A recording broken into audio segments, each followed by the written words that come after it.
اب ایک ہے سمجھنا اور ایک ہے سمجھانا، ایک ہے تعلم اور ایک ہے تعلیم۔ انسان کو خود سمجھنے کے لیے عقل کی ضرورت ہے، لیکن جو سمجھ لیتا ہے تو پھر دوسرے کو سمجھانے کے لیے زبان میں قوت نطق عطا کر دی۔ بولنے کی یہ طاقت دوسرے کسی حیوان کے پاس نہیں ہے۔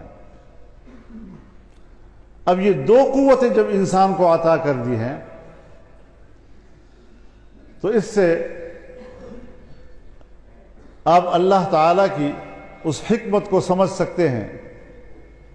کہ دنیا میں سب سے اہم ترین چیز کیا ہے جس کو انسان اپنے عقل سے سمجھے،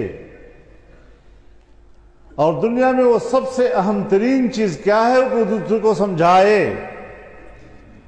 ظاہر ہے سب سے اولین چیز اللہ کی اپنی وحی ہے، اپنا پیغام ہے،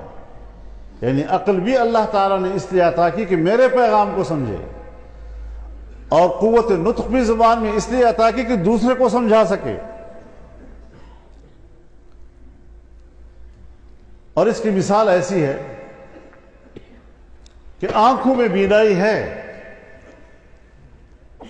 دیکھنے کی پوری قوت آنکھ میں موجود ہے، لیکن اس کو خارجی روشنی کی ضرورت ہوتی ہے۔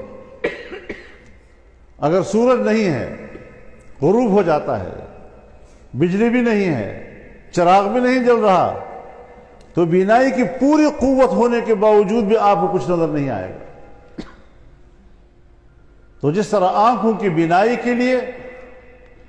باہر سے سورج کی روشنی کی ضرورت پڑتی ہے اور تب بینائی کام آتی ہے،